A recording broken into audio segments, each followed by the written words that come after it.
It's Friday, the 20th of December, 2024. The last word in podcasting news. This is the Pod News Weekly Review with James Cridland and Sam Sethi.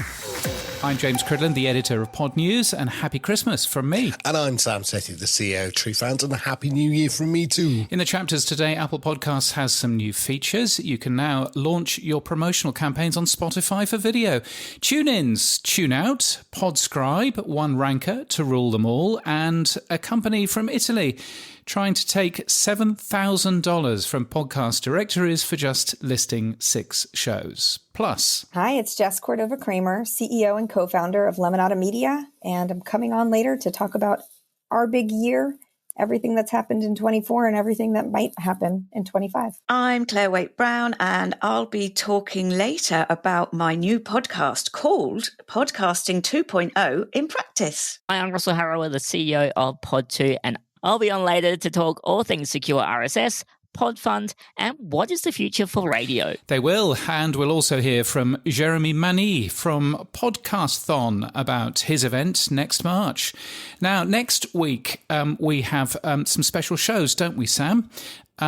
We've got a prediction show, haven't we, next week? Yes, we have worked with our power supporters to ask them to send us in 5 minutes or so of audio, and they've made their predictions. Some of them are really, really good as well. So look forward to putting that out on the 27th of December. And all of these podcasts, as ever, sponsored by Buzzsprout, with the tools, support and community to ensure you keep podcasting, start podcasting, keep podcasting with buzzsprout.com. From your daily newsletter, the Pod News Weekly Review.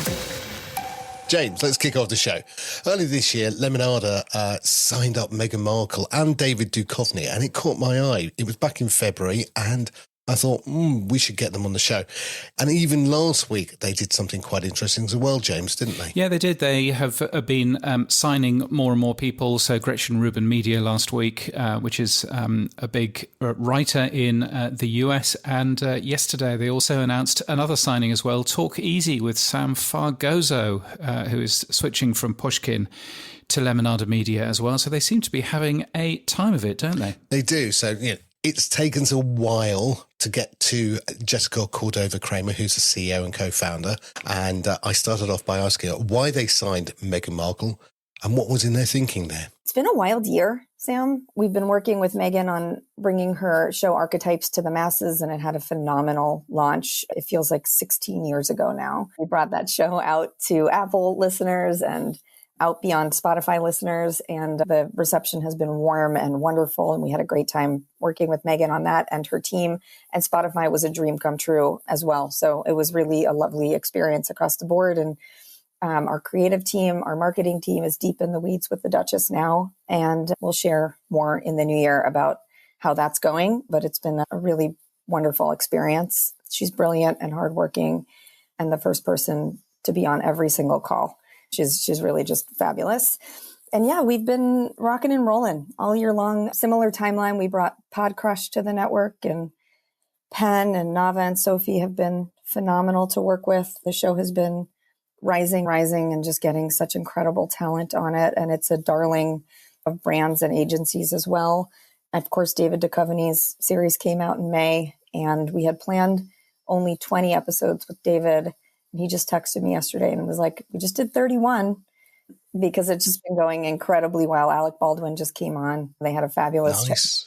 It's been reported everywhere. And David is an intellectual and a brilliant interviewer and has been really growing into his own. And the show is a fantastic place to talk with remarkable people about the times in their lives where things haven't gone as planned and how that's shaped them. Most recently, we announced that Happier would be coming to Lemonada. So Gretchen and her team, plus 2 other shows, Happier in Hollywood and Side Hustle School, are all joining the network in the new year. And we've just announced that Talk Easy with Sam Fargozo will be coming over as well. So that's thrilling. I can't wait for people to hear about that. But we're working with Melissa McCarthy, Lupita Nyong'o, Lena Waithe, Ellie Kemper. All of this happened this year, and we just are grateful for folks who trust us with their brand and their message and their desire to use podcasting to make life suck less. Now, often with such a large slate you must look at it and go, that's going to be one of our stars. Was there one in there that you went, oh, that's really surprised me? I thought that would be mid-table in our slate, but one that you thought, well, that'll do well, but that won't be a superstar hit. And then it suddenly went. Is there anything that surprised you out of it all? Yeah, let me cheat and give you three. One is an original, which is David's series, which of course we knew was going to be great. We got the pitch. It was called Failure University with David Duchovny. We had already filled up our entire slate for 2024, got the pitch from CAA. And I remember getting a thing and being like, God damn it. Because I was like, we're going to have to do this show. Then we met with David and it was such a cosmic meeting. We had the same sort of creative force. And when Lemonada is picking shows and when talent is picking Lemonada, there's a synergy there when it works. We work with talent who have a real message. They have a real why behind their podcast. So if you look across our slate, you'll see wildly different types of shows and people, a tremendous amount of diversity and all of it, but everyone's got a real central why. And it fits within the Make Life Suck Less brand. And David's show just was a home run. And he had never interviewed before. So we also weren't exactly sure how he was going to want to be prepped and how he'd want to work with us. But it has been a dream come true. And what's great about that show is it's created this beautiful safe space for incredible people to talk about their lives with him. He's built a tremendous amount of trust with his audience.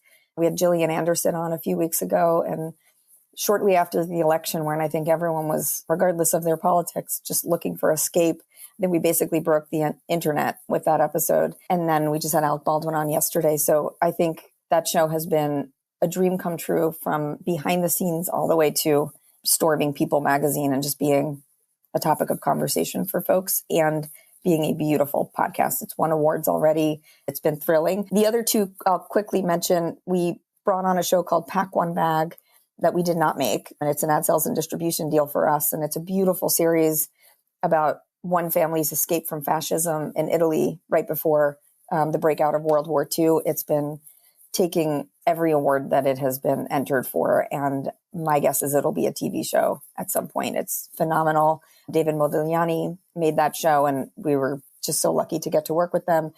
And then we haven't done a lot of fiction in the past, but we got this pitch. It was another goddammit moment. Got this pitch from Melissa McCarthy and her husband, Ben Falcone, for Hildy, the barback. And we were like, we're not going to do fiction. But then we were like, oh, but we're going to do this fiction. And that show was Podchaser Top 25. I think it's breaking the mold on what fiction can be. And we love to be a part of it.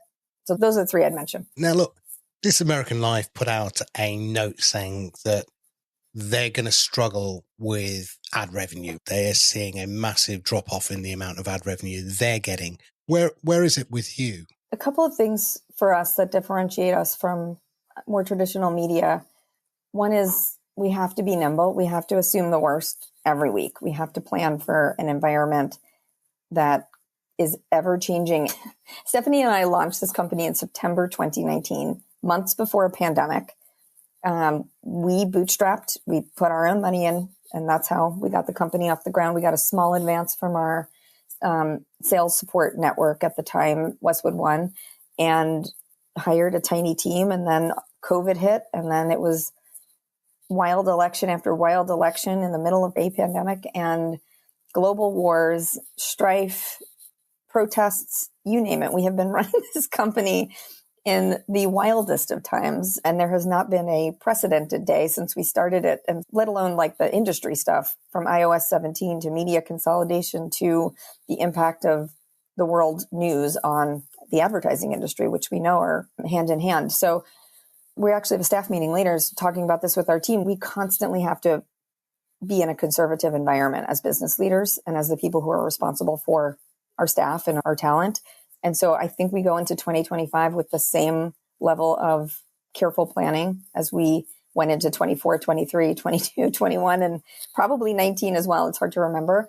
We brought sales in-house in 2021. So we've had our own sales team, which enables us to monetize our Lemonada originals without sharing revenue with a sales partner. And it enables us to bring sales and distribution partnerships onto the network. And we have wildly different results than the industry as a whole. And we have had them consistently, even as we've grown upwards of 50 to 200% audience year over year. Our CPMs are in the high 30s and low 40s. Our fill rate is around 80% consistently year over year. And we are able to do that because we are working really closely with talent and producers to make those ads great and work really hand in hand and in a white glove way with agencies, with brands. And even when things are going wrong, which they inevitably do, approaching the work with a high level of customer service, which we're able to scale over time. So that is all to say it's just dramatically different than I think what traditional media and particularly public media is able to do on the sales and partnership side. And we're hopeful about 2025, but we're planning for a more conservative year just in case some of the feelings are true. Our subscription business is growing. We've had a wonderful partnership with Apple Premium, just launching supporting casts now. So we're excited about that. And our revenue has grown, around 40 to 70% year over year since we've started. And we're assuming a similar level of growth next year, but we're still not a big company. We don't have a ton of cash like a big, huge media company that's publicly traded might have. And this year we'll be turning a profit, and that's exciting and helping kind of get to be even more independent and all of those things. We did a raise. It was like 3 years ago now, and we've been operating on our own steam for these past few years. Now, one last thing. You talked about working with Apple on Subscription Plus. I'm sure that there'll be other ones you talked about as well, supporting cast. Would you ever move into like Wondery have with Wondery Plus, creating your own community network? We think about community all the time. Creating content and community is a big part of the next phase of our work. We got through our 5-year plan. We've built an extremely large audience. I think we're 12th biggest network on Triton's table and about the 18th or 19th, depending on the month, on Podtrac. And that was a big part of our drive for the first 5 years. And now we have that big audience. They're everywhere. And we want to convene them in different ways. So for sure, thinking about, I don't know if it's necessarily an app, but thinking about everything from live events to technological solutions for gathering our folks in a variety of ways so they can interact with each other around the issues and the shows that they care about, interact with talent, interact with staff. That is definitely part of the dream. Jess, I'm going to leave it there because it's been an amazing conversation. Thank you so much. Thank you so much. And thanks for being patient with us through the year. I know it was well worth it. Hey, everything good comes to its time. So thank you very much. Thanks, Jess. Thanks, Sam. Jessica Cordova Cramer. And of course, as ever, there is a longer version of that interview in the Pod News Extra feed. You can find that wherever you found this show. Now, TuneIn Radio, it's been an app that I've sort of looked at occasionally, not really used much, but it seems, James, they've tuned out. What's happened to TuneIn Radio? Yes, I should possibly say that they are tuning away because you never quite know what the lawyers are going to say. But yes, this is a very strange old company. They've been going for a long, long time. I remember going to their offices in December 2009, and the company was called Radio Time all the way back then, changed its name to TuneIn. But basically, if you listen to radio online through any form of device, you are probably tuning in through TuneIn. If you use Apple Music to listen to radio stations, if you use your smart speakers, whether it's an Amazon one or a Google one, or even a Microsoft one, as if anybody uses a Microsoft one. But if you're using Bose speakers or Sonos speakers, or even if you're driving your Tesla, there is a built-in TuneIn in those devices. And so it's the way that you listen to both radio stations, but also to podcasts. So I thought, okay, well, that's interesting, given that for the last 10 months, you haven't been able to add a new podcast into TuneIn. What's going on? And the more I dug, the more that I found. Basically, TuneIn seems to have never made any money. Their investors seem to have given up their patience for the company making some money. And there's been an awful lot of job cuts over the last 2 years, to the point where I don't think that the company can actually operate as a company anymore. It seems to be not accepting new podcasts in. I've heard countless stories from radio companies as well, saying that it's really difficult to get their streams changed in the app or their streams added in the app and all of that. Lots of people leaving. And it just, it was something that clearly hadn't been reported on. So there was a big story that came out earlier on in the week about that. I had this problem 4 years ago when I had River Radio. I could not, for love or money, get them to list our podcast. It was always just waiting for a new version. Don't worry, it's coming soon. And we just gave up on them. So I don't ever use the app. I mean, it's on my phone. I've seen it occasionally. I probably should delete it because there's no reason. In fact, most radio stations now have got their own apps. I think they've even bypassed TuneIn. If you look at Global or TalkSport here in the UK, you just don't need them anymore, I think. No, well, some of them don't. But then some of the devices out there have TuneIn put inside them, basically. So if you're using Apple Music, which is actually a really good way to listen to radio stations, oddly, you can go into Apple Music, you can search for the radio station of your choice. It will come up, it will play for you. But that's actually using TuneIn under the hood. You'd never know. And so their data seems to power all kinds of people, but their data seems now to be going more and more out of date. And it's just a bad look for the company.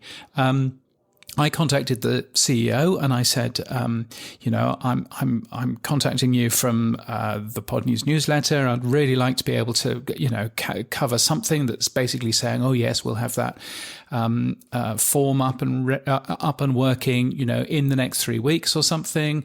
Could you give us some information about it? And he just forwarded it to the customer support team, who sent me back the same boilerplate that they've been sending all year, which I thought was bloody rude. And the more that I looked into it, and I've contacted a bunch of other people at the company, no response whatsoever. And that's a real red flag, isn't it, when you have that? So, yes, I would heartily recommend, of course, wouldn't I, the main article, which you can find on the Pod News website. But I think that does go to show the real benefit of not leaving gatekeepers like TuneIn in charge of an industry, in charge of a directory, in charge of anything else, because bad things happen when you do that. Moving on, James, then. Podscribes released a new podcast ranker. It says it's the first ever real-time cross-platform podcast ranker. So what's this one about? Yes, and I'm not sure of either of those two things, but it is a very good ranker. I've had a look at it, and it's pretty clever. It looks at audiences in both YouTube and RSS. And the way that it works, essentially, is it looks at anybody that has the Podscribe redirect in their podcast code, but also any advertiser that is using Podscribe to measure their ad. So essentially it's capturing an awful lot of individual shows, and it can come back to you and say, this particular show, for example, the number one show in the US for nurses. If you want to focus on nurses, the number one show for those is Crime Junkie, weirdly enough. That's the number one, set of people who are tuned in to that particular show. So, it's got some really good data in there. It is continually updating, although they are going to be releasing a email every single month as well. So brilliant. I'll have 3 US rankers to report on. Won't that be a thrill? But some of the data is actually really interesting. So, it was nice to have a look. More data is always a good thing. So what do they mean by real time then? Why do they call it real time? I think they're calling it real time because they can pull out the data every single hour from their systems. So it's real time, in terms of that. I'm not sure whether it's the first ever real time ranker, because I'm sure that other sales companies have some of these things as well. But certainly it is capable of grabbing the information and the data from all of their systems as soon as it comes in. So from that point of view, the real time stuff is one thing. I think the more interesting thing is the fact that it also includes YouTube in there, the fact that it can see into, I'm not quite sure how it does it, but the fact that it can see into YouTube's audience as well, is useful and helpful. and the fact that actually, you can begin to dive in if you want to. You can begin to dive into, okay, how many people are consuming this show on Apple, on Spotify, on Rumble, on all kinds of weird and wonderful apps as well. So, so I just thought the amount of data that it's got in it is pretty good. You'll only have access to that, though, if you are a Podscribe customer, of course. The Pod News Weekly Review with Buzzsprout, podcast hosting made easy. Now, earlier this year, Power supporter Claire Waite-Brown came up to you, and she was talking about a podcast covering podcasting 2.0, I gather. Yeah, Claire had approached me about talking about her doing a new Podcasting 2.0 show. She'd been listening to this show. She'd been listening to several other ones. So Buzzsprout, or Buzzcast, she'd been listening to Mark Asquith. And she thought, I'm a podcaster, but I don't understand all of the terminology that you guys keep talking about in Podcasting 2.0. So we had a chat at the London Podcast Show. We then went for a coffee a little while after. And she's put together a really clever how Podcasting 2.0 works, tag by tag. And it's a really interesting way. Now, you and I have been interviewed. There have been many other people in the industry, Ariel Nissenblatt, Lauren Purcell, Jordan Blair. So again, she's putting this out. So I thought it would be interesting to reach out to Claire, first of all, and ask her, so what's this brand new podcast you're launching? It's a podcast about podcasting. Woohoo! I love listening to podcasts about podcasting. And now I've decided to make my own. But it's very specifically looking at the human, the friendly, the useful side of the Podcasting 2.0 features. So people will have heard you guys talking about these things on here. And we hear a lot about the tech side of it. But for this show, I'm breaking it down and explaining why these features are good for a human podcaster and a human listener. And actually, it's called In Practice. So it's Podcasting 2.0 in Practice, because I'm actually going to tell you how to do the thing as well as a listener and as a podcaster. Now, I believe that the trailer is currently available, so that's good. But who have you asked to come and help you on this podcast? Yeah, you're right. The trailer is available, and I've had a lovely, busy few months talking to lots of people because I'm not the expert in this. And my whole outlook is that I'm an independent podcaster. I have lots of indie podcaster chums who I speak with, and we say, oh, I don't really understand what it is. Oh, this is a bit scary. Oh, perhaps I should know about it, but where do I go? So that's the approach I'm coming at. I'm not the expert, but I've asked some other people to come and tell me they're the experts. So, for example, I've spoken to you, obviously, Sam. James Cridland is a guest. Ellie Rubenstein from Pocket Cast, Jordan Blair from Buzzsprout, Oscar Merry, Daniel Day-Lewis. I've also asked some of my podcasting pals, David and Leela Medis and Sarah Ferris. So there's a good mix of guests that come in and talk to me about the thing they like best. Usually they've said to me, I want to talk about this thing, Claire. And I'm, yes, please do. So those are some of the guests I've had who will talk about. They'll give us kind of a lecture. That sounds a bit depressing. It's not bad. It's a happy lecture. It's a fun lesson in what the thing is. And they tend to get very enthusiastic about it as well, which is lovely. So from what I understand, though, this isn't a passive podcast, as in, let me listen to it and let me just ingratiate myself with whatever's being heard. This is an active podcast. So explain to me what that means. Yeah, homework. I give you homework, guys.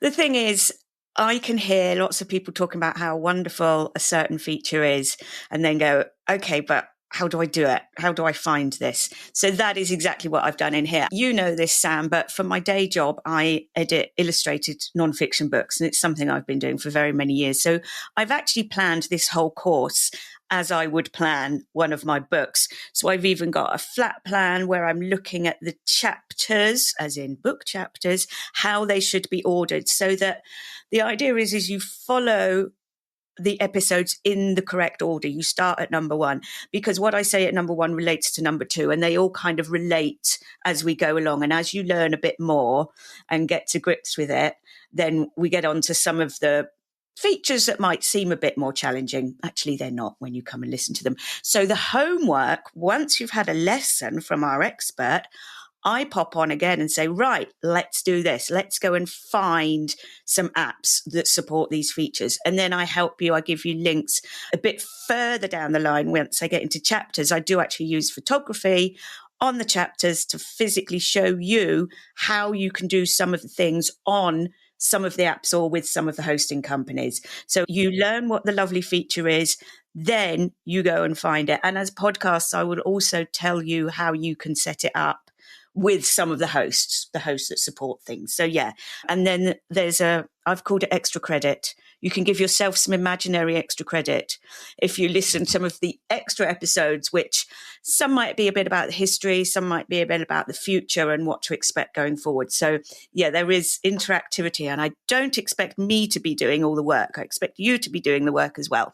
Excellent, yes. And now, why did you start this? I mean, let's go back to the beginning. Why bother? There's enough of us out there talking about podcasting 2.0 to bore everyone to death for hours. So why would you start another one that says podcasting 2.0, let's teach you how to use it? Well, exactly for that reason. I think as an independent podcaster, I am one of those people who does like listening to podcasts about podcasting. So over the last year and a half or so, maybe 2 years, I've been slowly having this information infiltrated. So then I'm understanding. Sometimes you might listen to a show and one person will come on and talk about all these wonderful features that you can try, and you can do this and you can do that, and in the future you're going to be able to do that. Like, I don't understand. So that's exactly what I wanted to do, slow it down. I have to say that I had started to pick up what is podcasting 2.0 when I was listening to shows like Pod News Weekly Review, also Buzzcast. And then I spoke to Oscar Merry when I was at Pod News Live in London. So over time, I've been picking this up and thinking, actually, this isn't as scary as it sometimes comes across. This is doable. And I was at an event in March, a Women in Web3 event run by Lauren Ingram. And one lady there just explained very clearly what was meant by Web3. And I was like, that would be good for podcasting 2.0, to explain it that clearly that I can understand. So then I had a chat with you about it, like, how could I do this? And the obvious thing to do to teach podcasters about podcasting technology is to make a podcast. And I was then just excited because I've got so much knowledge of all the books I've worked in that this could work that way. And you and I have spoken about the human side of it, how it helps the podcaster, not the tech side, we don't care about the tags. I don't care how they get in there. That's what clever people like you and hosting companies do. I don't need to know that. What I need to know is, how is this going to help me? How is this going to help my show get found? How is this going to help me communicate with my listeners? And hopefully at some point, is this going to help me get a little bit of money as well? So that's how we're doing it, breaking it all the way down, very, very much step by step. That's why I decided to do it. And I'm so glad you have, because realistically, I think, some of us who are leading the charge on podcasting 2.0 probably have left behind too many people who are going, oh my God, what are they talking about over there? And we need to go back to basics, back to 101. So of the tags that you've been having, courses on, what's your favorite tag out there? Oh, it's Podroll. I think Podroll is so sweet and cute and lovely, and it's just a way for podcasters to support other podcasts. So Podroll is where you put on your show other shows that you like and that you recommend, and you are the trusted host. If somebody likes your show, they like you. So they trust you to put in that Podroll shows that they will like. So I just think it's a beautiful way for independent podcasters to support each other, to put those shows in. So that's why it's my favorite one. And Jordan Blair, I asked Jordan to come and speak about this feature, and she loves it as well. And we got all very excited about all the different ways you can use it as well. Remind everyone, when will the first episode drop? So the first episode is coming out on the 1st of January, and then I will be releasing episodes weekly. The very first episode is the introduction. It tells you why I'm doing this and how it works. And then throughout the next few weeks until the end of March, I'll be releasing little groups of episodes, so like chapters in a book. So when we're talking about transcripts, for example, on that week, I will release all 3 episodes relevant to transcripts. So you get your lesson, you get your homework, and in the case of transcripts, there is an extra credit. So episodes releasing weekly, sometimes it will be 2 episodes a week, sometimes it will be 3 episodes a week, and then depending on technologies, maybe the odd extra little one as well. Just so you're as up to date as you can be. But the plan is there, starting in January. The season finishes with, these are the tags that I've chosen for this particular season. The ones that are easiest to understand, I think the ones that are most useful, the ones that are friendliest and the most fun. And we'll finish at the end of March with the first series. Excellent. Remind everyone, Claire, where and what the name of the podcast is called. Yeah, so this show is called Podcasting 2.0 in Practice, and my name is Claire Waite-Brown. You'll also find Creativity Found, which is my podcast that started me on this whole journey.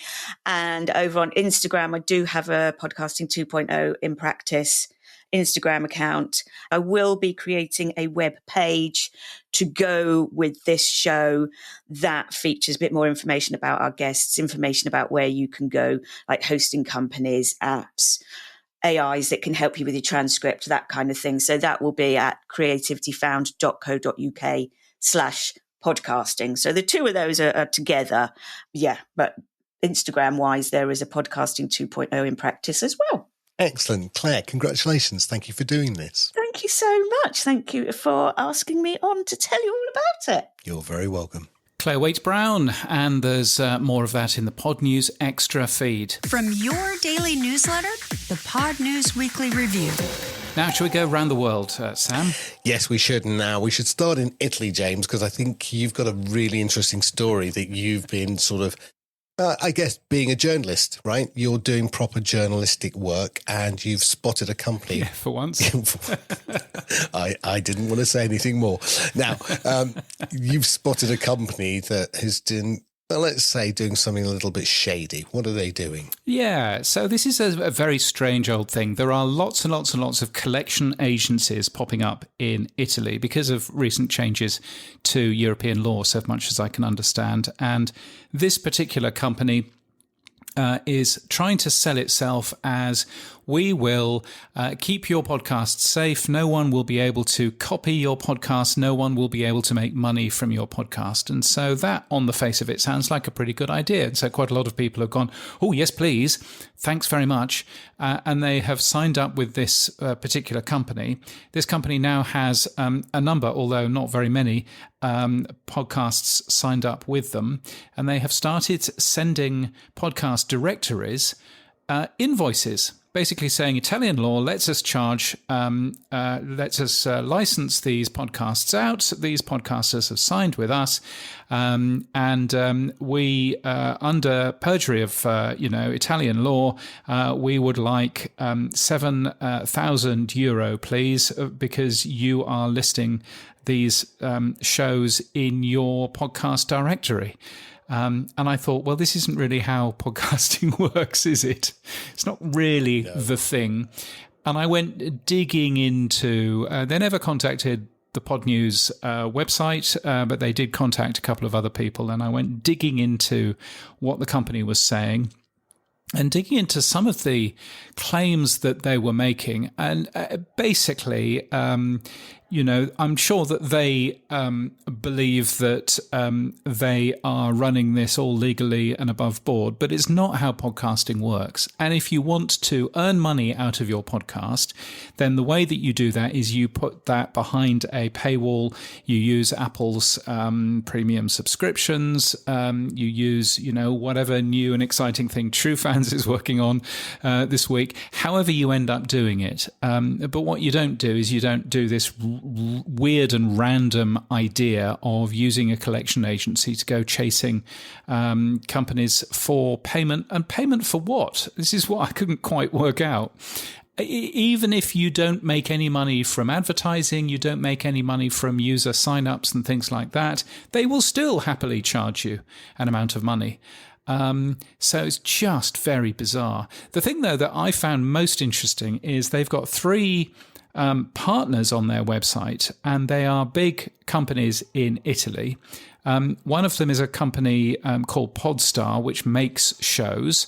They are listed as a partner. And I thought, okay, well, that's interesting. Turns out that the lady, Esther Mameo, who runs that particular company, Esther basically said, I had no idea how this lot was working. They have sponsored me to make them a podcast, and that's as far as the relationship goes.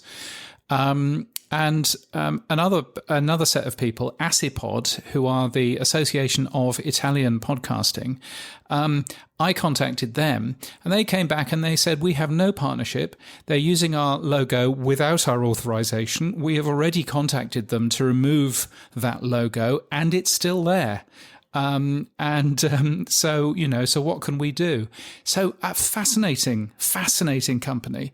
I don't want to go all Italian and, that this is what they're like in Italy, aren't they? But the two people that seemingly run the company, licensing, one called Rochelle, who's a girl, one called Carmina, who's a boy, who I believe are man and wife. They also make a podcast about true crime focusing on the mafia. And I, you almost couldn't have written that, could you?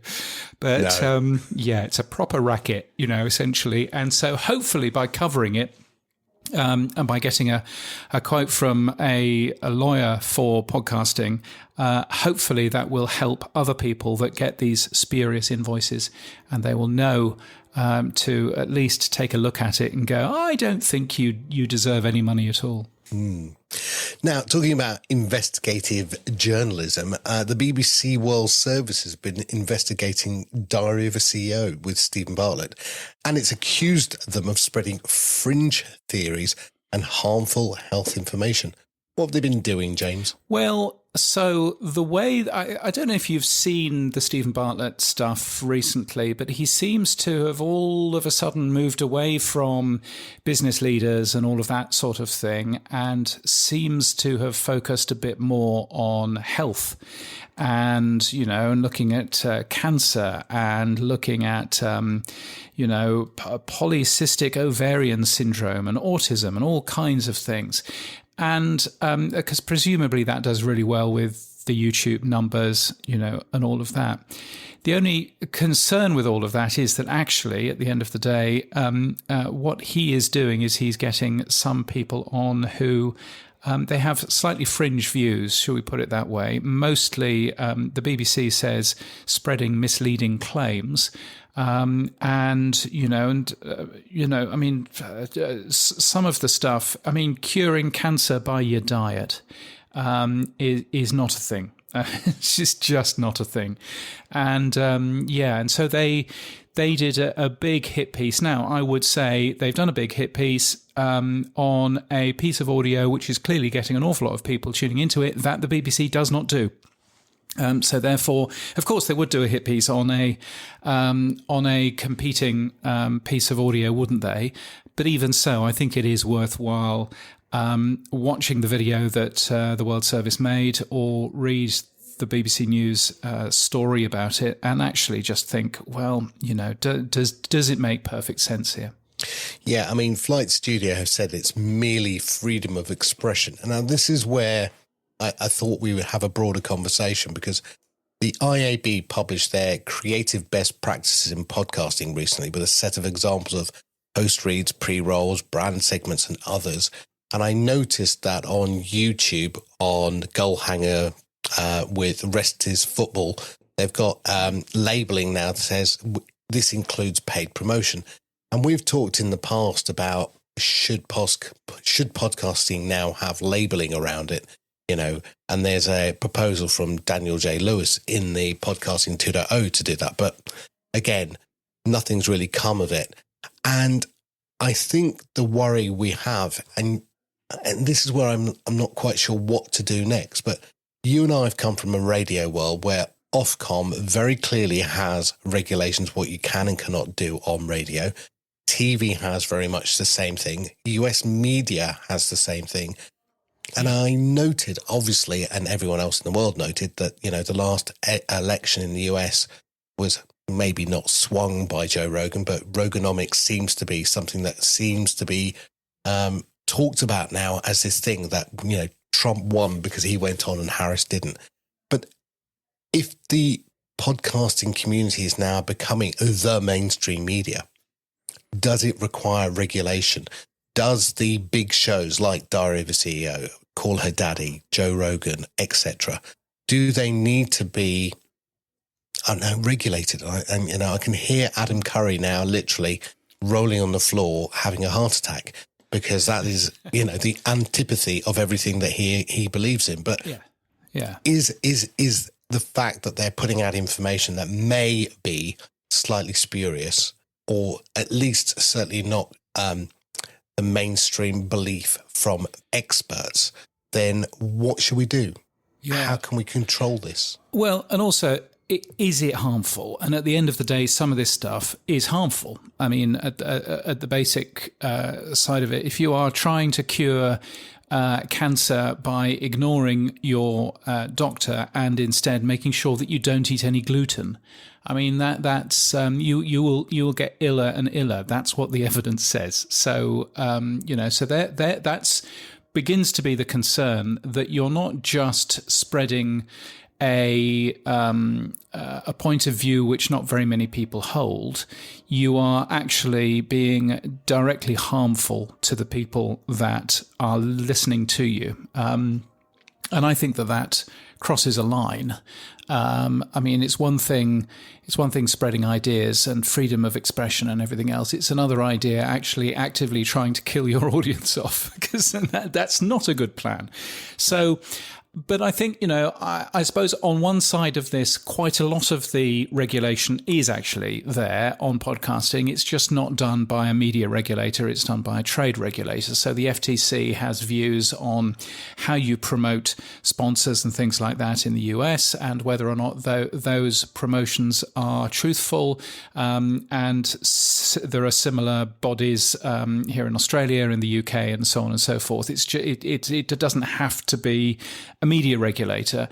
But the other side of it is, if the podcasting world does end up doing this sort of thing where you are promoting all kinds of weird and wonderful stuff, and some of it is harmful, then regulation will come. We will get regulated if we, if we're not squeaky clean and above board. We will be regulated, because that's what governments do. And so partially we need to regulate ourselves, I guess, and to make sure that actually we're not doing that sort of thing. And that is where, if you look at, for example, the commercial radio industry here in Australia, that is self-regulated. It's regulated in terms of the individual commercial radio companies have all signed up to a code of practice that they will adhere to. And that should get them out of any trouble with the regulator, and that should make sure that the quality of the broadcasting is decent enough. And self-regulation is a pretty good first start. Because if we're not doing self-regulation, then the government will come along and want to regulate us anyway. So that's where I think our first step should be. UK papers have a self-regulation body, and I'm afraid it's got, it's the tiger with no teeth. And you look at some of the headlines that come out of UK press, and they still, they got done for phone tapping. Oh, well, a little rap on the knuckles. They then were, paparazzing, which led to, possibly Lady Diana's death. And still, little raps on the knuckles. Nothing has really been done to curtail the way that the UK press behaves. And I suspect that this will happen in podcasting, because, how will a UK, regulator go to Joe Rogan if it's broadcast in the UK? Yeah. It's just not going to work. I can't see how it's going to happen. Yeah, and of course that is the other problem with the podcasting world, is that we are global. And, who regulates this show? This show is published out of Florida. It's produced by somebody who lives in the UK, and I'm on it, somebody from Australia, and it's got my brand on it. So, who's going to be regulating that? Is it going to be the UK? Is it going to be Australia? Is it going to be the US? Or all three, maybe? Who knows? So, I think there's lots of questions that we need to ask ourselves here. But I do know that what we have to do is we have to make sure that we get our house in as much order as it possibly can be, because otherwise somebody from some big government is going to come along and say, right, well, we will do all of that for you. And that's probably not what we want. And also, of course, not forgetting that there are advertisers in these shows as well. And the advertisers probably don't want their brands associated with some of the things that have apparently been said. We've got fake news. Let's hope 2025 is not going to be the new world of doublethink. That's all I will say on that. Well, agreed.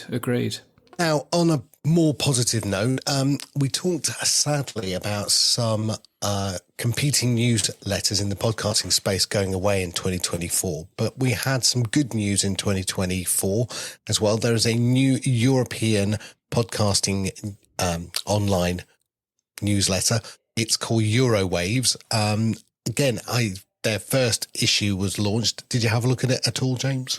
Yeah, it was a good interview. It spoke to somebody who I can't pronounce, Andrea Knezovic, perhaps. I think I pronounced that completely differently when I said that the other day on the Pod News Daily. Anyway, she is communications manager for WePod.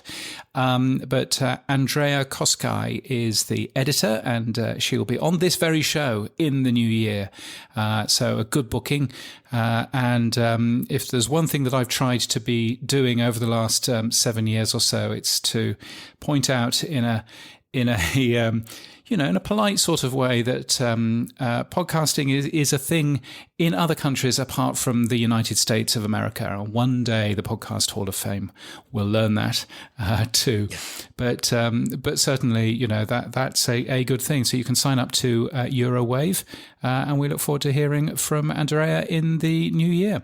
Podthon, James, tell me more about it. Yeah, Podthon is a really interesting idea. It's a nice Frenchman called Jeremy Mani, who has been doing this for the last couple of years. It's a super easy and simple idea of all of podcasting getting together to help charities, and it's up to you what charity you want to support. I thought we would speak with Jeremy Money, and then I discovered that Doug Downs has spoken to Jeremy Money, and I thought that his interview was just as good as you or I speaking to him. And so instead of you and I talking to him, I thought Doug could talk to him. It's very interesting, actually. They ended up both being at Reagan Airport. I think they were on their way to Podcast Movement earlier on in the year. And Doug said, Doug and Jeremy are there waiting for a cab. They realize that they are both going to the same hotel.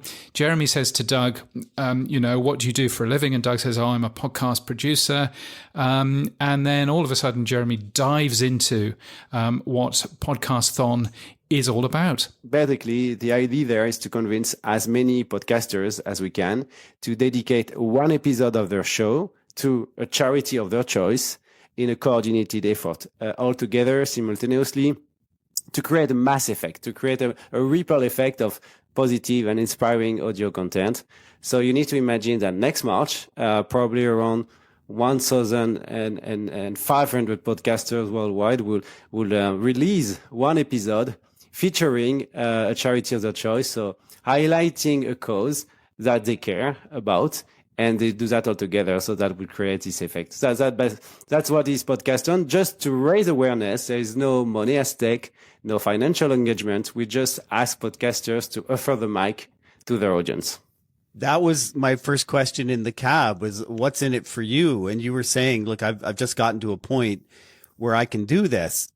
Briefly tell me about the first Podthon. You mentioned it was in France, the first iteration, and how it went. Yeah, I'm a French citizen living in Montreal in Canada, and that was easier for me to start with my French network. So we had this idea in mind. We were not sure it was a good idea. So we started to talk about that with a few French podcasters. And then somehow we fine-tuned the formula with them. The first edition took place in March 2023 with 300 podcasters at the time, which was quite a nice surprise because we were expecting maybe 100 maximum for our first edition. And there was a sheer wave of enthusiasm. It was a great energy with this first edition. So we decided to keep on and have a second one to open it to French-speaking countries, including Belgium, Switzerland, Quebec, and Canada. And now we are starting to extend it to English-speaking podcasters. So in the US, in the UK, in Australia, and the rest of Canada for sure, and many, many other countries. And you have a website, podcasts.A, so you can start to see some of the interest that you're generating within the podcast industry. How's it going? So far, so good. It's a great surprise. I can give you the figures. We have exceeded the milestone of 1,000 podcasters. It's 1,100 something, coming from more than 40 countries so far. Well, most of them are just with one or two podcasters, but the bulk of it is coming from US. USA are the first provider of podcasters now, with over 300 and something. Then France and UK.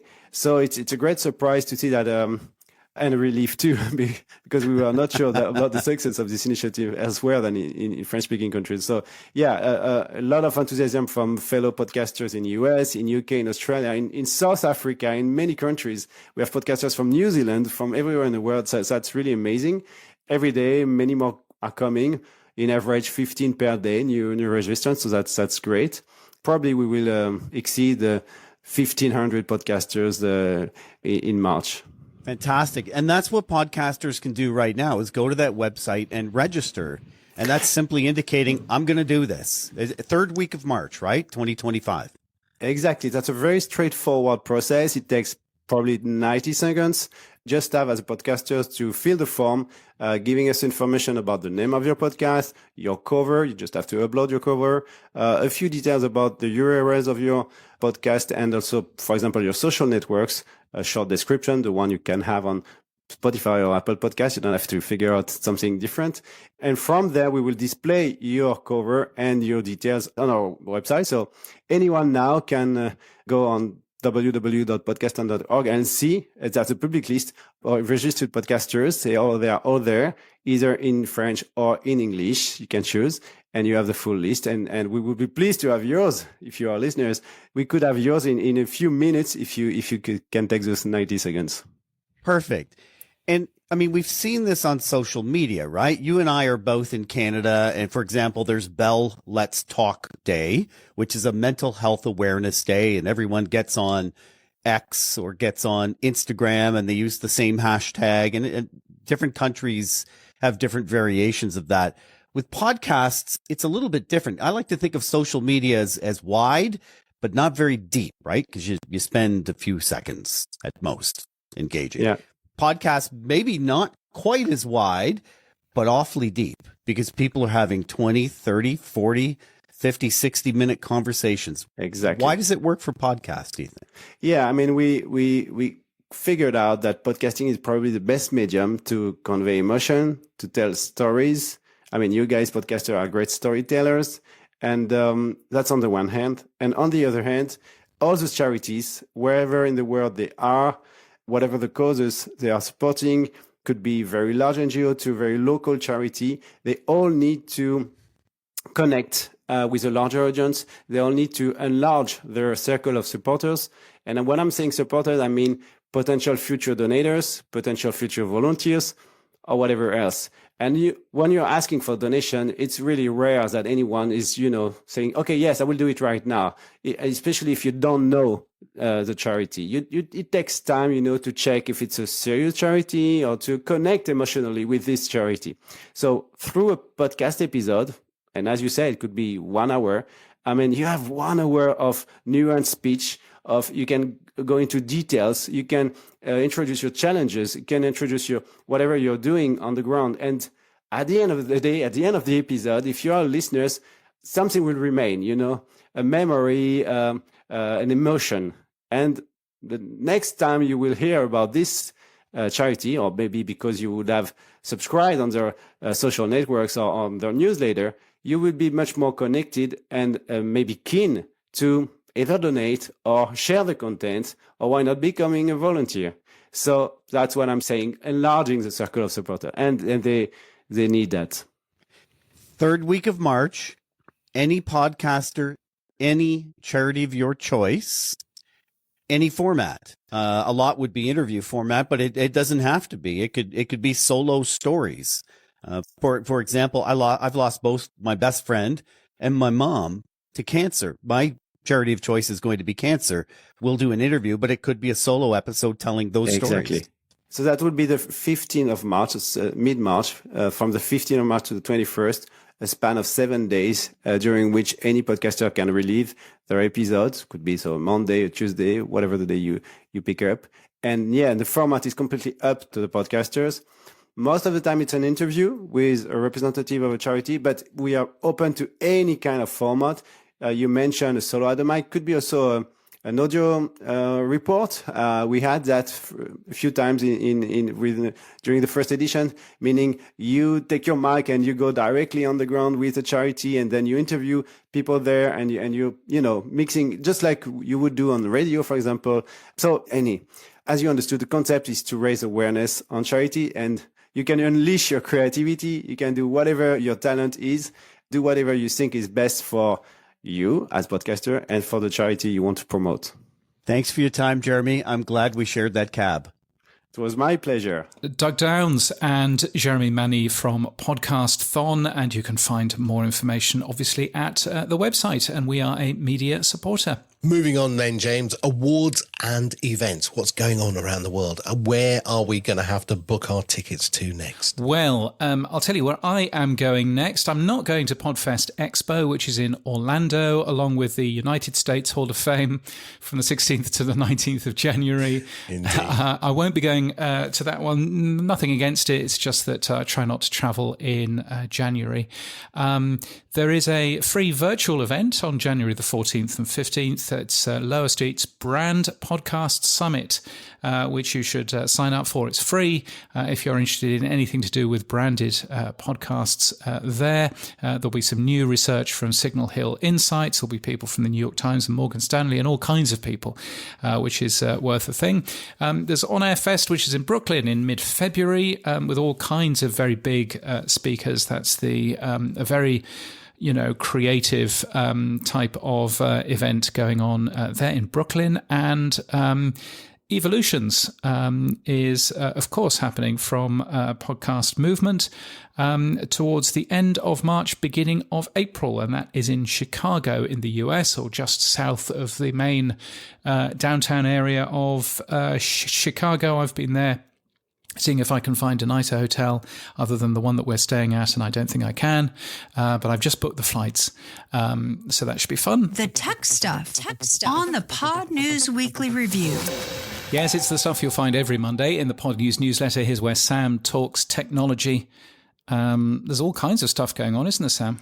Well, let's start off with some of the interesting stuff that we can get through quickly, and because there's a little bit more that we have to delve into. The Apple Podcast, yes, they have unveiled new features. Wow, Christmas.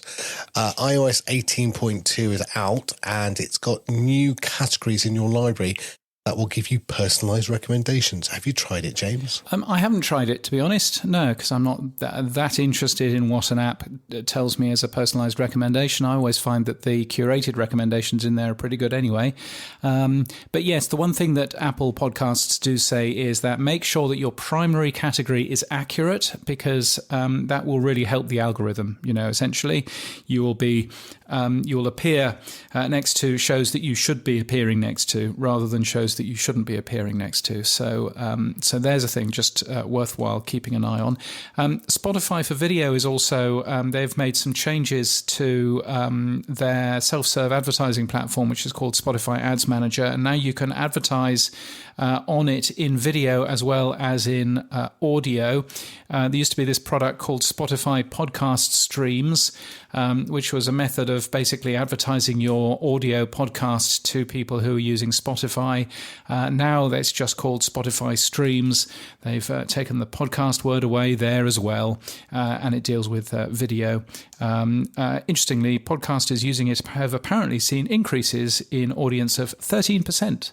The company says, which is nice. Have you seen the new TV ad, or the new social media ad, I should say, for Girl Hanger? No, I hadn't until you published it. I mean, I don't know where I was supposed to see it otherwise, but I did see it, and it's very good. I mean, obviously they've taken all the hosts and integrated them into the ad. So yeah, it's very smart. Yeah, it's a really nice thing. You should go and have a look at it if you haven't already done so.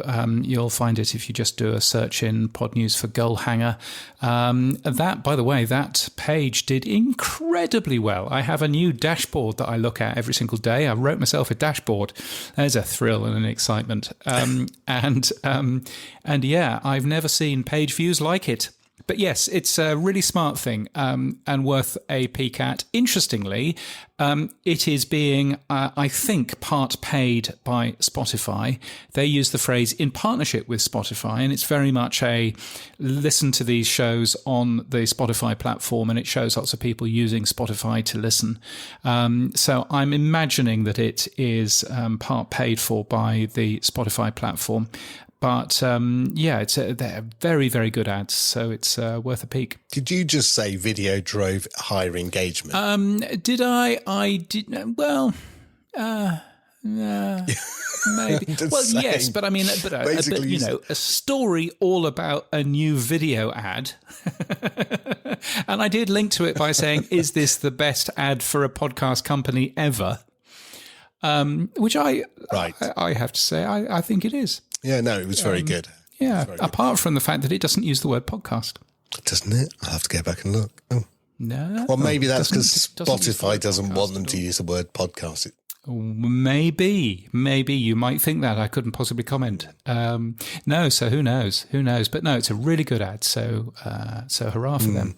Now, Castbox, it's another podcast app. It's in fact one of the most popular apps in the world.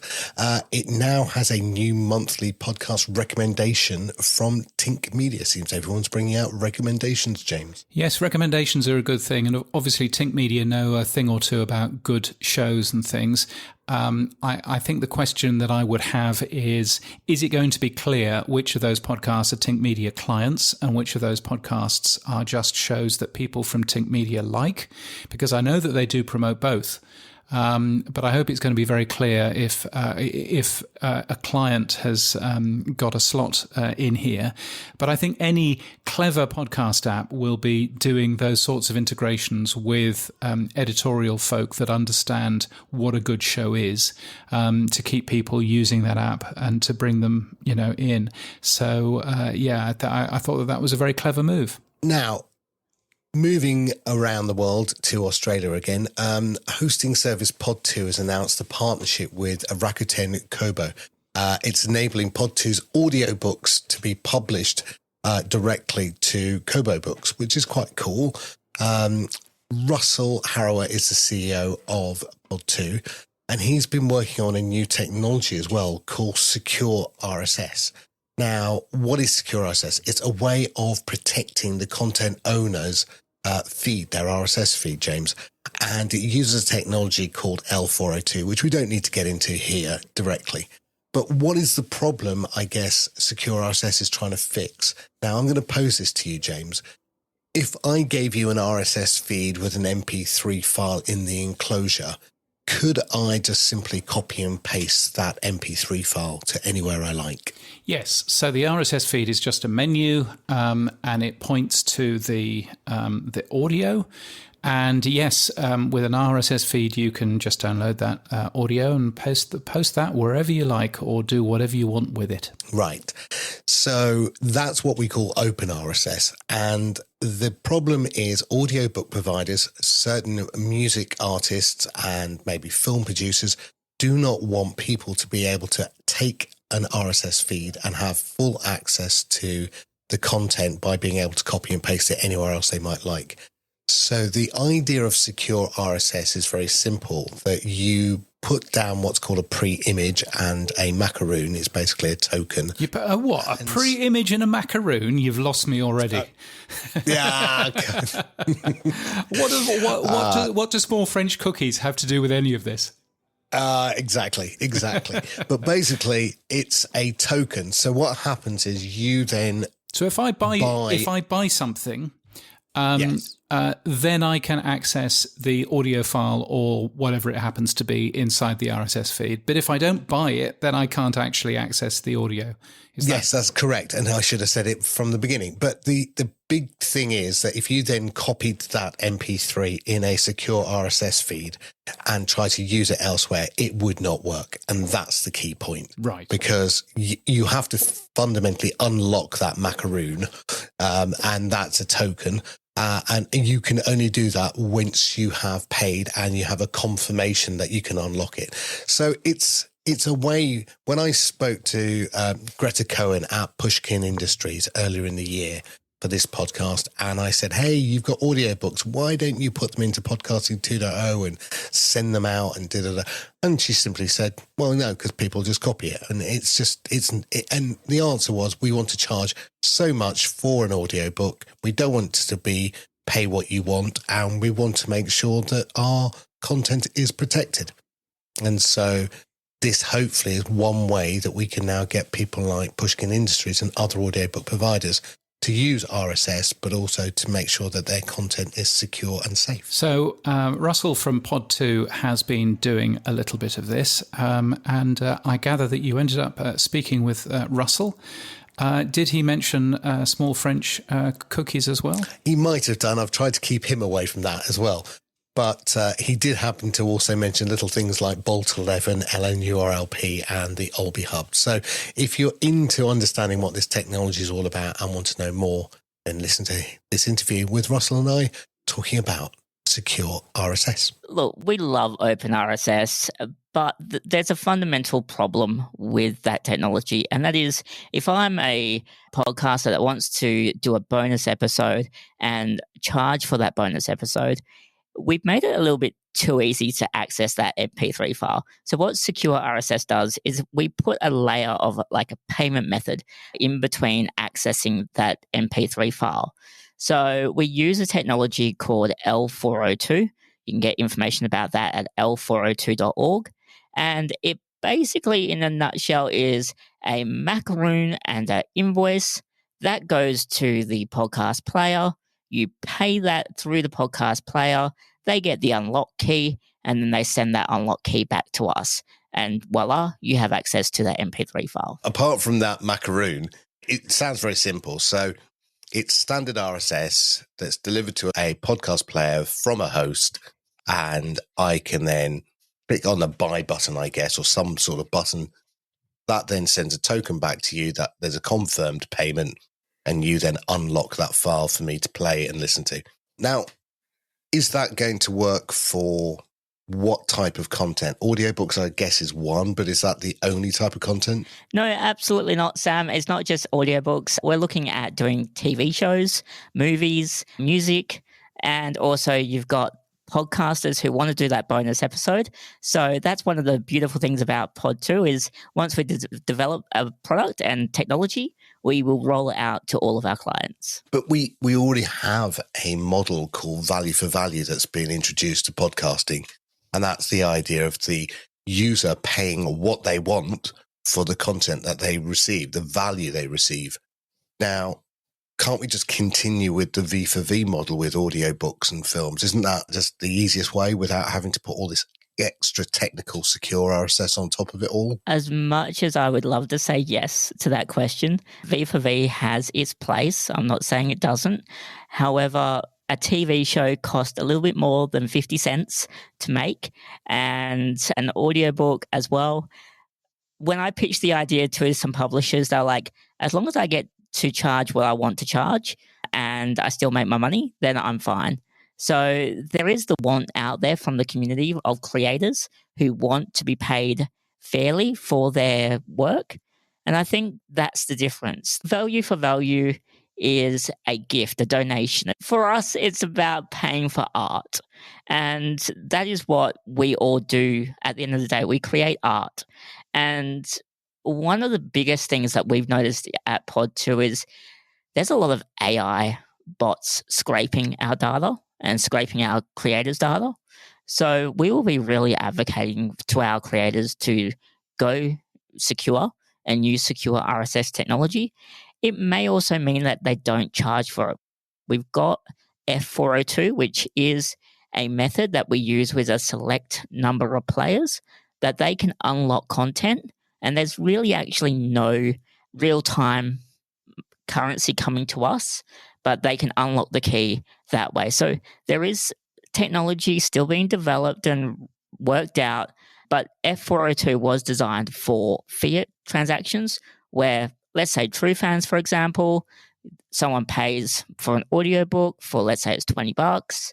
They would pay in their fiat, and then 30 days later, true fans would pay us our commission part of that. So it's delayed payment. Unfortunately, we can't get fiat to be real time. Wish we could, but we can't. Cool. When's this going to come out? When can we start to see some of this stuff then? Sure. Well, we got our very first audiobook that will be released in January. We were in the studio last Sunday and this Sunday recording it.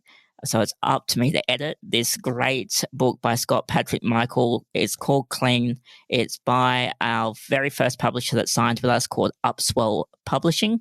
They're based here in Perth, and it was such a pleasure to work with them. They came into the studio, they recorded it, and pretty much one take. So hopefully some slight small editing, and we should get it out in the second half of January. Just to remind everyone, so that will be available from Pod2.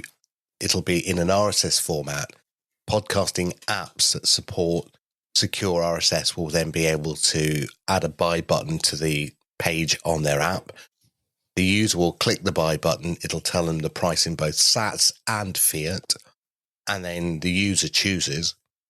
Once they've chosen, that then sends a confirmed payment token back to Pod2, who then unlock the audio file for you to use. Now, I think you're also extending it with an option for buy or rent. Explain that to me. So we know that people want to be able to rent a book for 24 hours or maybe 7 days. So we do have the option. It is up to the creator of the audiobook or whatever it is. It could be a TV show, for example.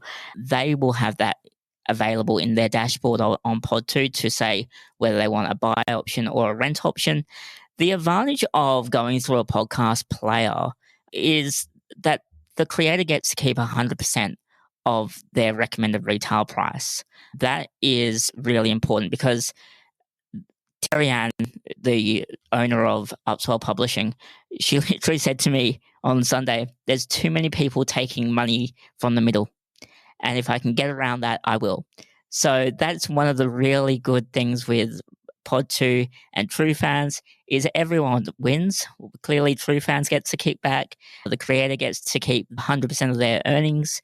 And that's what it's about. If we as a community can solve a huge problem where publishers don't feel like they're getting ripped off, then what a great community to be part of. Russell, we could talk for ages. We better cut it short there.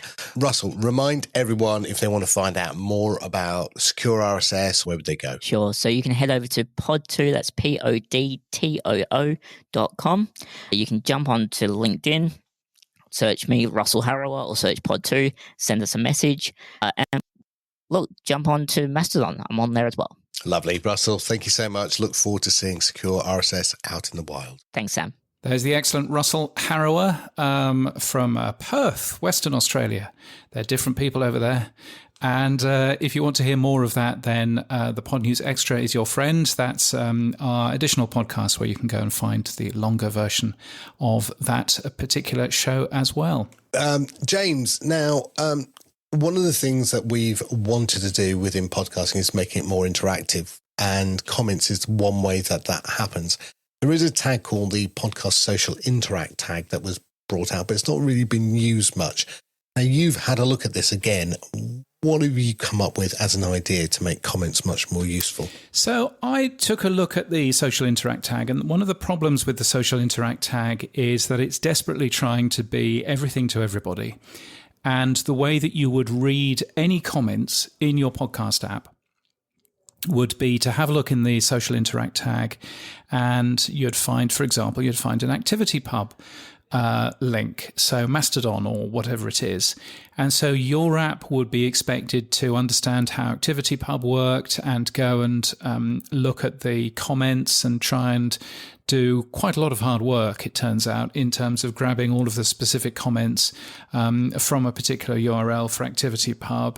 And then, of course, you might also be using Twitter. And so your app would need to understand how Twitter worked in order to find the comments and show those in the app. And you'd have to, if you were an app developer, you'd have to get a Twitter API key. You'd have to even buy one because Elon isn't giving those away free anymore. And then you've got all manner of other complicated things as well. And it's just, whenever I've looked at even implementing it as a developer, I've gone, this is just so complicated and so difficult. So I figure that we keep the social interact tag, keep it exactly as it is. Don't change any of it because it works absolutely fine for posting messages, for posting comments. If you want to build in posting comments into your app, then you can use the social interact tag, and that's all absolutely cool. But to read the comments, I think that we just use what is built into RSS at the moment, because guess what? RSS has a tag which is called comments. Who knew? Who knew? Yes. RSS 2.0. Somebody must have thought about that. There is a tag which is called comments. Now, that tag at the moment doesn't specify anything about that other than that there's a URL for where to find some comments. So my suggestion here is that the comments are in a very simple piece of technology called an RSS feed, and we link to that RSS feed of the comments as if it was a blog, using the comments tag in RSS 2.0. So I'm not coming up with anything that is new, any new namespace requires. It is simply using the comments feed in your existing RSS feed for your podcast, and that links through to what looks like a blog feed, which contains all of the comments in there. So simple and straightforward. That would also mean, by the way, that you could follow the comments for your favorite podcast in your RSS reader if you wanted to.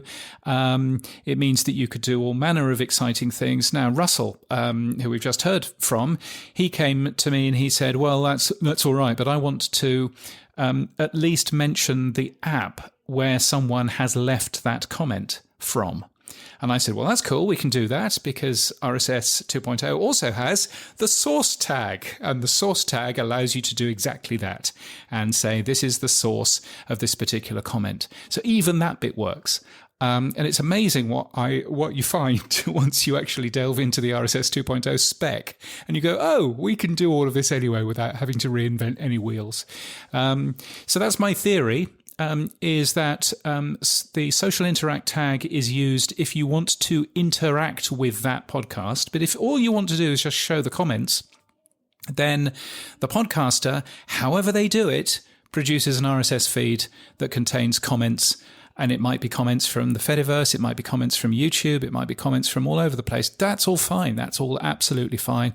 But we leave that up to the podcaster to produce their comments, which are available as an RSS feed, and your podcast app pulls those in and shows them. Hey presto, we've got a really easy, straightforward method of passing a comments feed from whoever, and the podcaster themselves gets to be able to moderate those if they want to. If it was me, I would probably pull in comments that are about the main show, not necessarily about any particular episode. So I get full control over which comments I want to put in there. Everything all works, basically. For podcast hosting companies, it's dead easy. We all understand how RSS works. And for listeners, they get to see comments for the first time in whatever podcast app that they want, or their own RSS feed reader. So I think it's a brilliant idea. I've put it onto GitHub, Sam. I know. It's had it's had three replies, one from you saying, I think this is a good idea, one from Russell saying, yes, this is really good, and he's already coded it, of course, because hasn't he?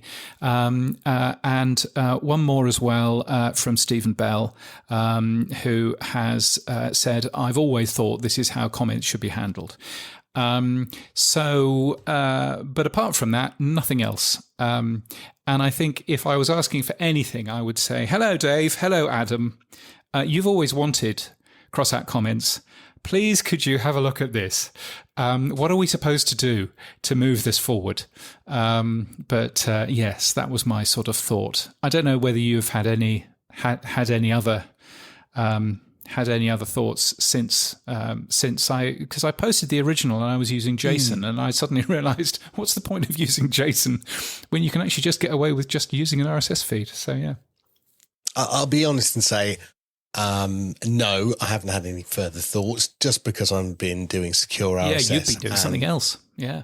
Yeah, so that's taken up all our time. But I like what you put forward.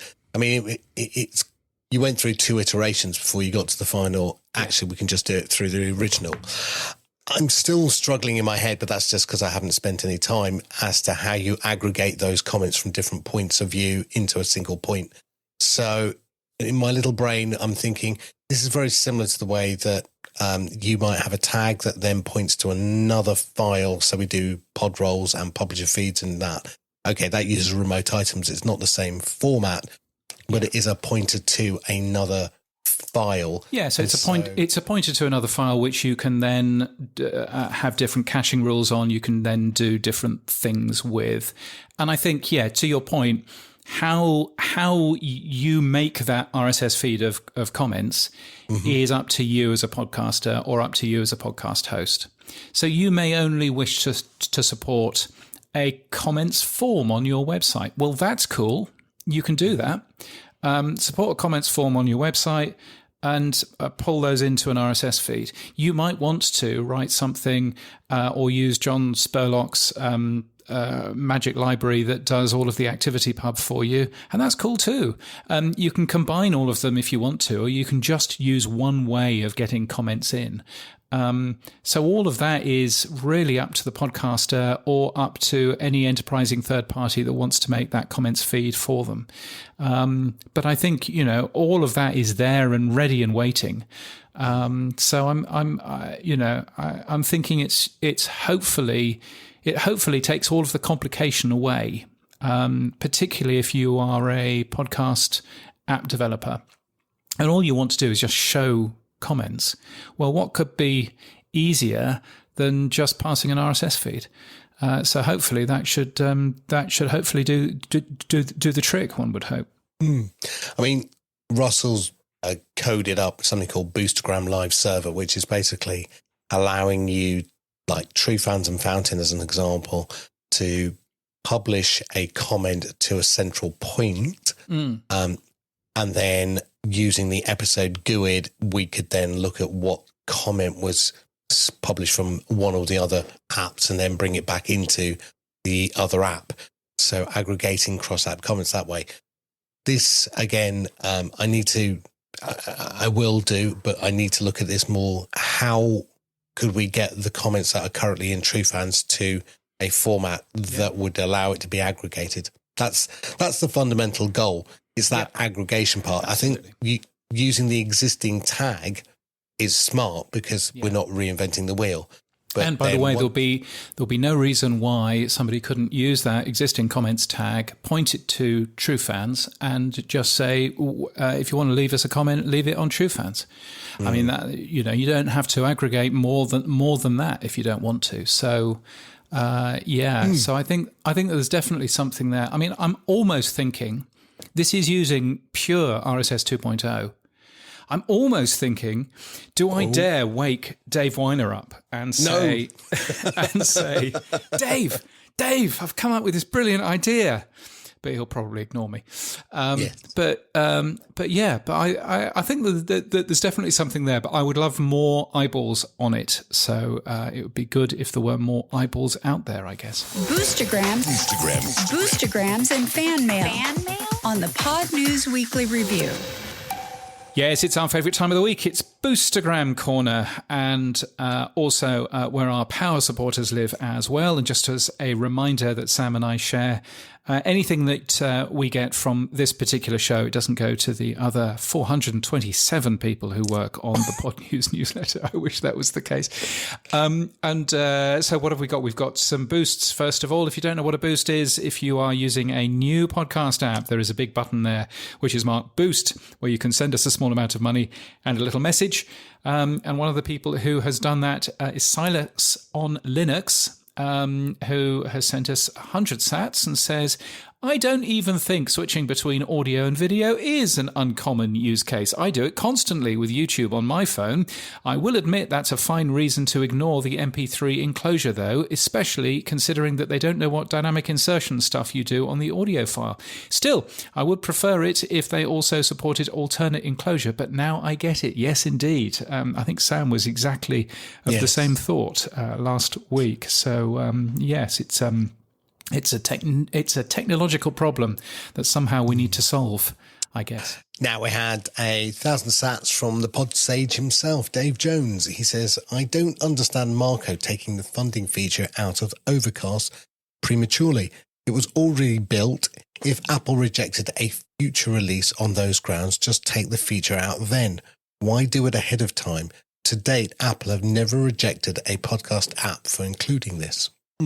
Yes, I agree. And I think that, Marco was taking it out because he was worried that Apple might give it as a reason to decline his app in the future.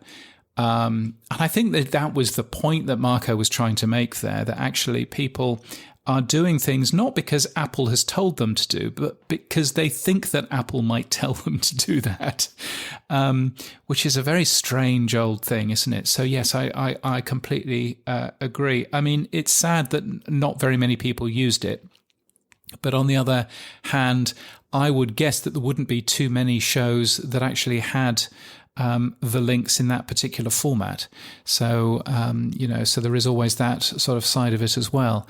But it was a great shame that Marco pulled that out. So I agree, Dave. Now, Cy Jobling has sent 1,000 sats, and he said, interesting to hear Ross from Acast talk about their focus on live video content in 2025. As I've got some ideas and thoughts on how this could help put some podcasting 2.0 tags in the spotlight for mainstream users. Well, hopefully, Si, you've told us, because you're a power supporter, in your predictions. That would be good, wouldn't it? Yeah, so that predictions show coming up, which I'm looking forward to. And you may have noticed that we have been talking about the Sensational 16 already. It was the Fabulous 15, obviously, last week. But we do have a new power supporter. Who is our new power supporter, Sam? He's David John Clark. He's a fellow Aussie like you. And he's also much more known as the late bloomer actor. So thank you very much. Yes, the late bloomer actor who's sent us an awful lot of boosts and stuff. Thank you so much for your support. I much appreciate it. Weekly.podnews.net is where to join David and the rest of the Sensational 16 if you so wish. And you can go there armed with your credit card and work out what might be a sensible amount to give us if you get value from this show, to send us value back. Next week's Pod News Weekly Review will be a prediction show featuring all of those folk, or featuring as many of those folk as we can fit in. So do have a listen to that. So what happens on the 3rd of January then? So you and I are going to do a review of our last year's predictions and see how we did. And we're also going to give our highlights and lowlights of 2024. So that'll be the show we do on the 3rd of January. And on the 10th of January, James, you and I will do our predictions for 2025. Excellent. Well, I look forward to editing all of those. And that will be a good thing. Yes, the secret of a podcast is consistency and always having something out there. Adam Curry and Dave Jones. You lazy Holidays. People. They're away for 2 weeks. Can you believe it? I know. Yes. What am I going to do? What am I going to do on my Friday nights while drinking Red Bull? I know, exactly. What are you going to do? You'll just have to work on some more features. So thank you to all of the Sensational 16, David John Clark, as you've just heard, James Burt, John McDermott, Claire Waite Brown, Ms. Eileen Smith, Neil Velio, Rocky Thomas, Jim James, David Marsell, Cy Jobling, Rachel Corbett, Dave Jackson, Mike at the Rogue Media Network. See, that was a clever plan, wasn't it? Putting the name of your company in as your name, Mike at the Rogue Media Network. Matt Medeiros, Marshall Brown, and Cameron Malt from Buzzsprout. And what's happened for you this week, Sam? Anything more for true fans? Adam Curry has been talking about creator portals or podcast portals, and it's what we were heading towards anyway. Of course it was. So we've just... You say, just in case the lawyers are listening, we were going to do that anyway. That wasn't Adam Curry's idea, but funnily enough, so you've done Adam Curry's idea, have you? We were on the same path, let's put it that way. So we have had the ability to have podcast episodes, but also pod rolls, events, ticketing, and we're bringing out merch shortly. And all of that aggregated together becomes a landing page for your podcast. And so Rebrandly is a service that I use here for Pod News Weekly. When I put out an interview, I say, instead of the long Descript URL, which is not very friendly, I say go to our own shortened link that I was about to give it out. And then I thought, no, actually, everyone will just click it. And then yes, we don't want that. No, I don't want that. So, yes, I use that short link. They have an API, Rebrandly, which means that users on TrueFans now will be able to go and buy their own shortened domain and then remove the TrueFans link and then have whatever you want. So if you wanted to have, I don't know, James Cridland or whatever it would be for Pod News, you could have that as your domain and then that would be the landing page. So yes, we've done that deal with Rebrandly. Very nice. And if you listen to any decent podcasts this week? One that I recommend listening to, and I've done it 4 times now because I thought it was that good, is the Vergecast podcast recently that they interviewed their publisher, Helen Havlake. Now, we talked recently about Bloomberg going behind a subscription paywall for Ashley Carman, and the Vergecast have added subscriptions. And this is a challenge that I think all media companies are facing now. I know, yourself, James, at Pod News, you've decided that you're not going to go behind a paywall subscription, that you have supporters and that's the way you're going to fund the business. But what Helen was talking about was the challenge that they face between advertising revenues not being as high as they were and at the same time wanting to sustain the business. So they've moved it into a subscription model, but they then also wanted premium advertising inside of that subscription. So it's not ad free. And all the challenges. And I thought it was really interesting to hear from somebody who's got a large media company of all the challenges they're facing between, how much do we put behind the paywall? What do we do? How do we do it? What do we price it at? Even they go into how they priced it. And I think it's really interesting if you are a podcaster and try to understand the challenges of media companies and what they're doing. I mean, when we spoke to Jessica Cordova Cramer, and she talks about, the balance between moving their shows into Apple subscriptions or having them free and open elsewhere. So I think everyone's going to have this problem in 2025, and I highly recommend listening to this one from the Vergecast. Yeah, no, indeed. It's worth a listen. What's happened for me this week? Well, I was going to ask you, but you can ask yourself if you want. What's happened for me this week, James? Well, I'm glad you asked. There's a ton of websites which are publishing their expert podcast predictions for 2025. One of them is Co-Host, which you will have seen me linking to at some point this week. So I enjoyed doing that. I also enjoyed going up to record one on video for the podcast show, which you'll see in early January. And I had to dodge the rain showers because it's been raining like anything here over the last couple of weeks. So that was fun. Going up to end up doing that. My daughter was my camera operative. But one of the things I did realise is, so I use a little lapel mic to record. And one of the things that I realised is all of the mobile phones that I used to just record the audio into all of those no longer have headphone jacks, do they? No. So I had to record it using my daughter's phone. But it sounded all right. And in terms of podcasting, I would recommend The Bugle, which is a very good satirical comedy show. It looks at the events of the news this week. It's been done by Andy Zaltzman for a long, long time. It used to be done by Andy Zaltzman and John Oliver way back when it launched in 2007. And then John Oliver became a big TV star in the US and stopped doing this particular show. But for 1 week and 1 week only, actually for 2 weeks, he's back. Doing this particular show, which is great fun. So I'm looking forward to having listened to that. And I gather that between Christmas and New Year, which producer Chris calls Betwixtmas, which I rather like. So in Betwixtmas, there will be a Q&A with Andy Zaltzman and John Oliver on The Bugle, which is worth a listen. And that has always been, by the way, a podcast which has been a value for value podcast. It's always asked its audience for support and everything else, and seems to be still existing because of that. So it's a good show to have a listen to. You'll find that wherever you get your podcasts. And that's it for this week. All of our podcast stories were taken from the Pod News Daily newsletter. You can subscribe to that at podnews.net. Longer interviews, of course, in the Pod News Extra podcast as well.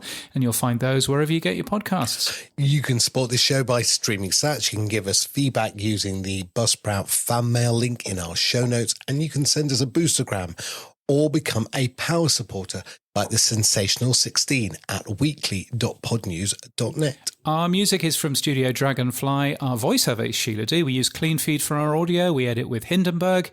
And we're hosted and sponsored by Buzzsprout. Start podcasting. Keep podcasting.